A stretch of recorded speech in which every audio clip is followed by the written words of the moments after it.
কোমলমতি ছাত্রদের আন্দোলনের সুযোগ নিয়ে যারা শত্রুতা সাধন করবে, শত্রুতা সাধনের চেষ্টা করবে, তাদের ভবিষ্যৎ ভালো হবে না। আমি বারণ করছি এবং সরকারকে আমি বলছি, তারা যেন সচেষ্ট হন, তারা যেন মানুষকে শান্তি দিতে পারেন, তারা যেন মানুষের মালিক না হয়ে মানুষের সেবক হওয়ার চেষ্টা করেন।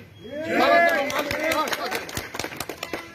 সংখ্যালঘু আর সংখ্যাগুরু বলে আমার কাছে কিছু নাই। আমি মনে করি এদেশের সবাই আমরা মানুষ।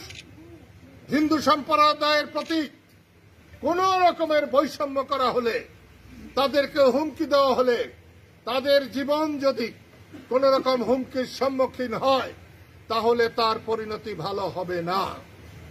আমি আবারও বলছি, প্রিয় বন্ধুরা, এই সময় আমার দলের অসংখ্য কর্মীরা এখানে উপস্থিত হয়েছে। আমি খুব খুশি হয়েছি।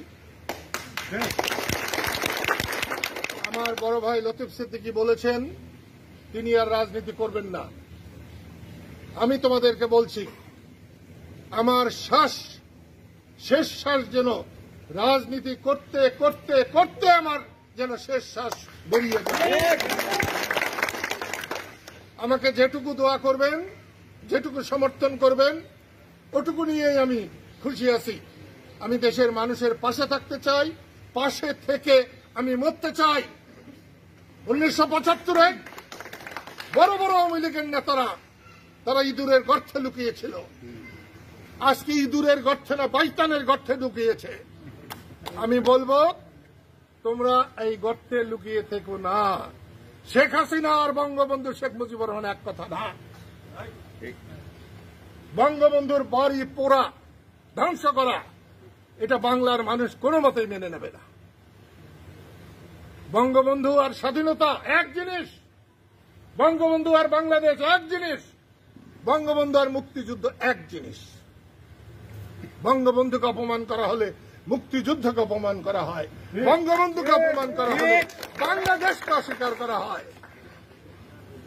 পরশুদিন আমি প্রেসিডেন্টকে বলেছিলাম, বঙ্গবন্ধুর ছবি যেখানে শপথ হলো তার পিছনে বঙ্গবন্ধুর ছবি টাঙানো আছে।